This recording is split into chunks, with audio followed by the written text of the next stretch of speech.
Assalamualaikum warahmatullahi wabarakatuh. Halo sahabat Jenisman 50 Kota, kembali lagi dengan saya Aisyah Raffles di Genius Podcast Man 50 Kota. Sekarang kita sudah berada di episode kelima. Sudah tidak terasa ya ibu-ibu, Genius Podcast sudah di episode kelima saja. Nah teman-teman, ya Hari Raya Idul Adha ini ada begitu banyak yang dapat kita petik dari nilai-nilai Idul Adha.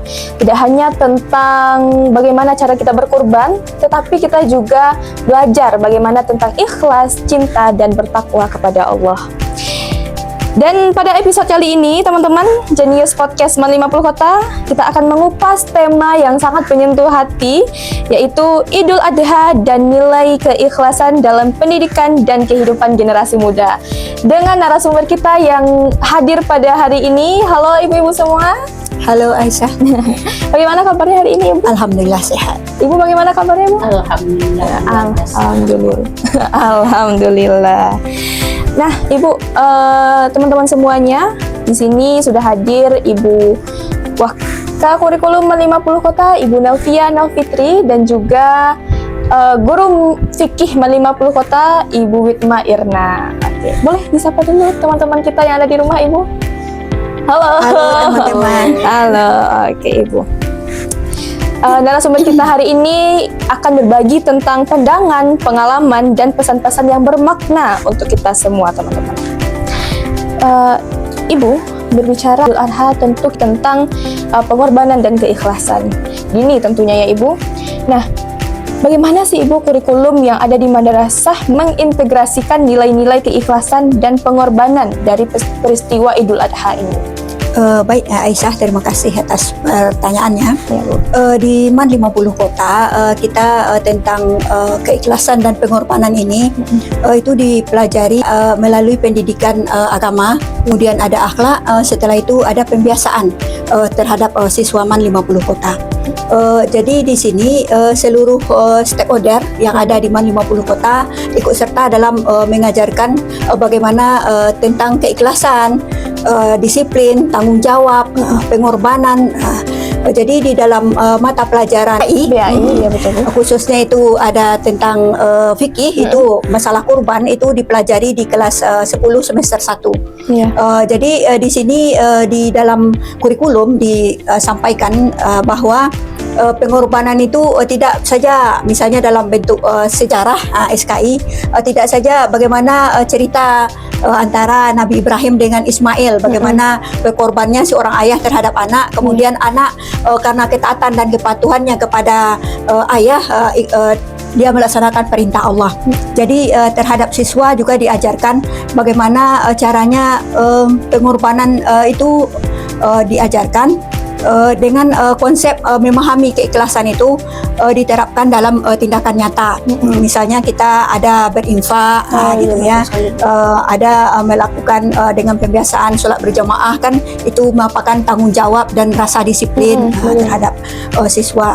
Mungkin itu yang kita lakukan di dalam kegiatan madrasah. Kemudian ada nanti tentang gotong royong, itu ya, bakti sosial ada kemarin sebelum kita bersih-bersih taharah masjid, gitu. Jadi ada infak sedekah, kemudian ada berbagi takjil. Jadi di situ bagaimana siswa itu menerapkan rasa empati, rasa simpati terhadap orang lain, kemudian bagaimana pembiasaan dari kisah pengorbanan antara Nabi Ibrahim dengan Nabi Ismail. Iya, berarti kita nggak hanya belajar tentang di akademik yang ada di kelas saja ya Ibu, tapi kita juga menanamkannya di kegiatan-kegiatan atau program lah ya Ibu. Misalnya boleh tahu nih Ibu, kalau ada nggak program yang ada di Man 50 Kota ini tentang mengajarkan tentang keikhlasan gitu Bu? Misalnya kita kan ada, kalau sebelumnya di kurikulum ada namanya proyek profil Pancasila. Kalau sekarang kan kita sudah kurikulum berbasis cinta. Betul. Jadi dalam kurikulum berbasis cinta itu kan ada 5 panca cinta. Ada cinta kepada Allah dan Rasul, ada cinta terhadap ilmu pengetahuan, ada cinta terhadap diri dan sesama. Nah, jadi di sinilah letak pengorbanannya itu, cinta terhadap diri dan sesama, gitu. Jadi ada rasa siswa, misalnya ada temannya yang tidak bawa air minum, ini dikasih. Ada yang bawa snack, apalagi ada rasa artinya terhadap teman yang lain gitu. Kemudian dalam gotong royong misalnya ada Jumat bersih atau Jumat berkah, kan gitu. Jadi itu di dalam menumbuhkan rasa karakter atau simpati siswa terhadap bagaimana keikhlasan dan pengorbanan ini.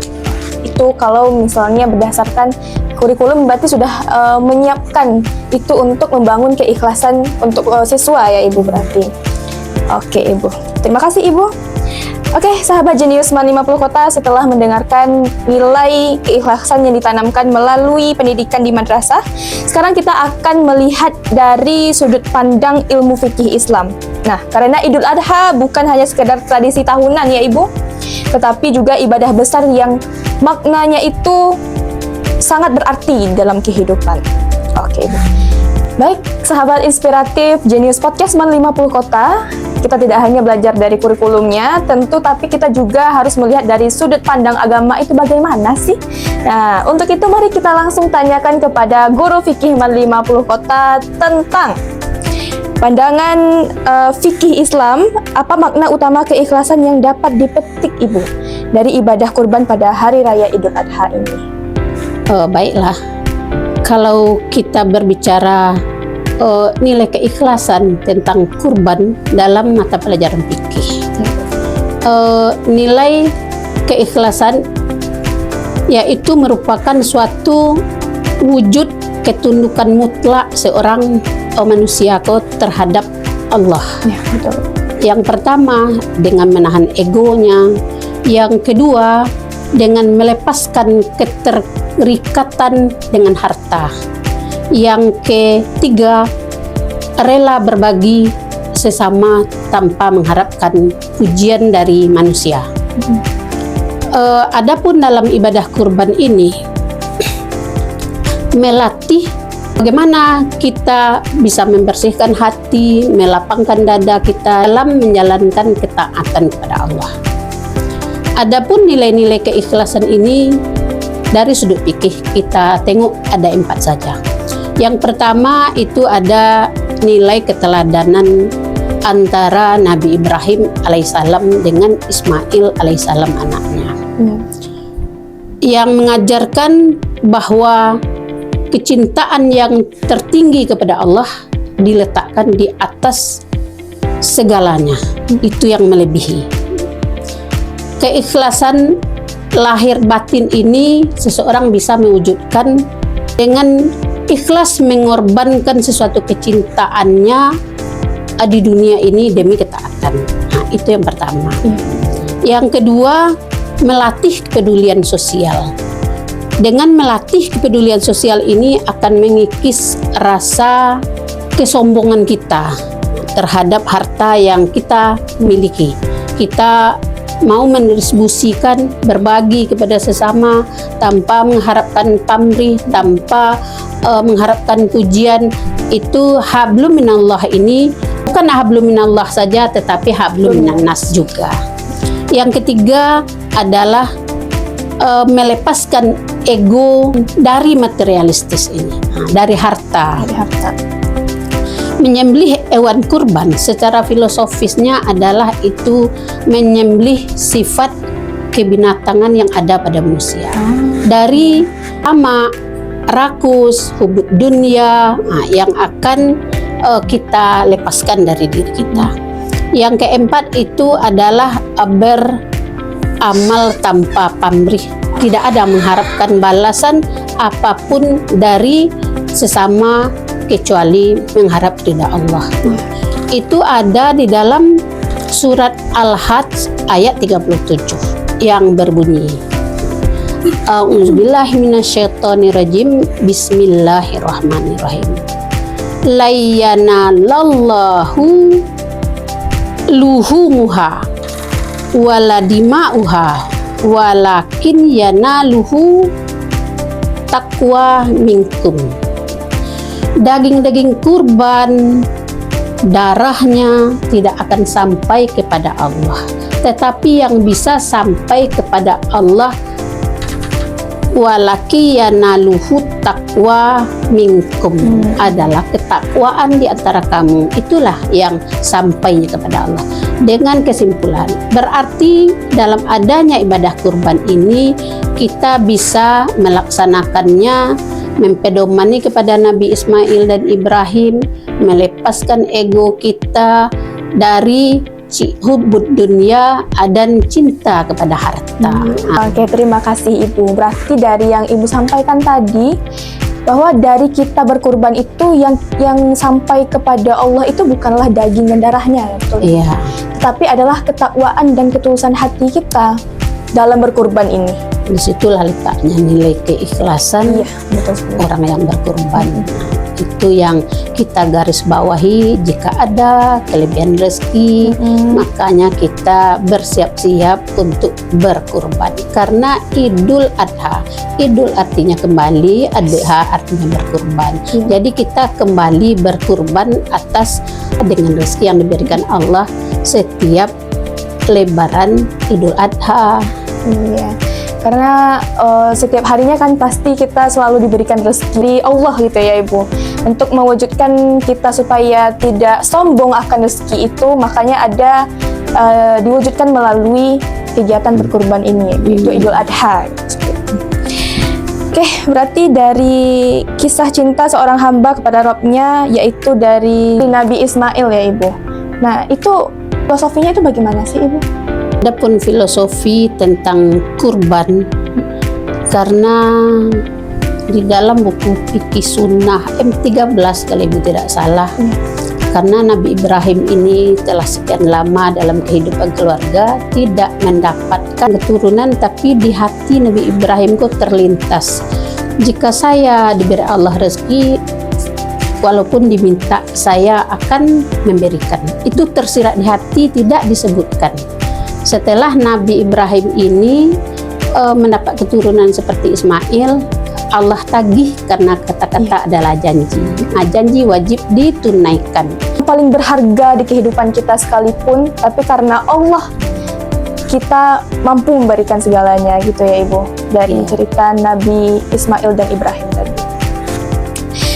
Oke Ibu, terima kasih.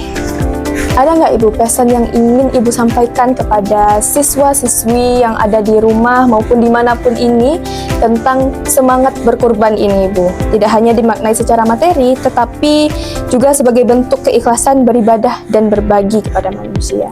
Baik Aisyah, terima kasih. Bagaimana pengorbanan dan keikhlasan ini kita terapkan dalam kehidupan sehari-hari, yaitu dalam membentuk generasi yang seimbang antara kecerdasan akademik dan akhlak mulia.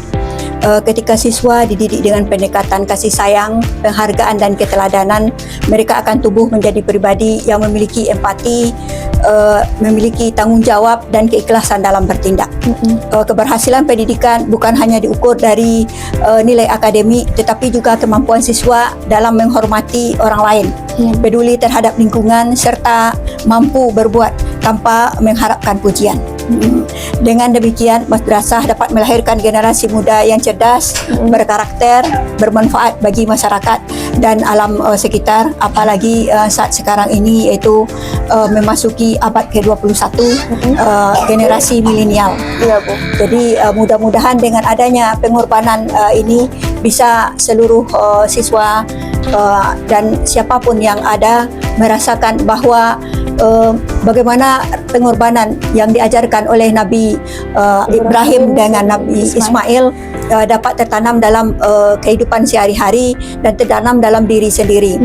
Mungkin itu saja Aisyah. Oke, terima kasih Ibu. Semoga sahabat yang ada di rumah dapat mencernai hal-hal itu dan dilaksanakan di kehidupannya Ibu. Baik, alhamdulillahirabbil-alamin. Di podcast kali ini kita belajar banyak hal ya Ibu. Bahwa Idul Adha bukan hanya tentang kita menyembelih hewan kurban, tetapi kita juga belajar tentang menyembelih rasa ego, rasa kesombongan yang ada dalam diri kita, dan rasa keinginan duniawi yang berlebihan dalam diri kita ini. Dan itu semuanya dikikis dalam kegiatan Idul Adha ini ya Ibu. Dan Terima kasih kami ucapkan Ibu telah memberikan ilmu-ilmunya kepada sahabat-sahabat yang ada di rumah. Semoga apa yang Ibu sampaikan dapat diterima dan dilaksanakan juga oleh sahabat-sahabat Jenius yang ada di rumah. Baik, sahabat Jenius Podcast 50 Kota, dengan ini saya Aisyah Raffles sebagai host pamit undur diri. Dan jangan lupa saksikan episode-episode selanjutnya dari Jenius Podcast 50 Kota. Terima kasih dan saya tutup dengan wassalamualaikum warahmatullahi wabarakatuh. Hai Ibu.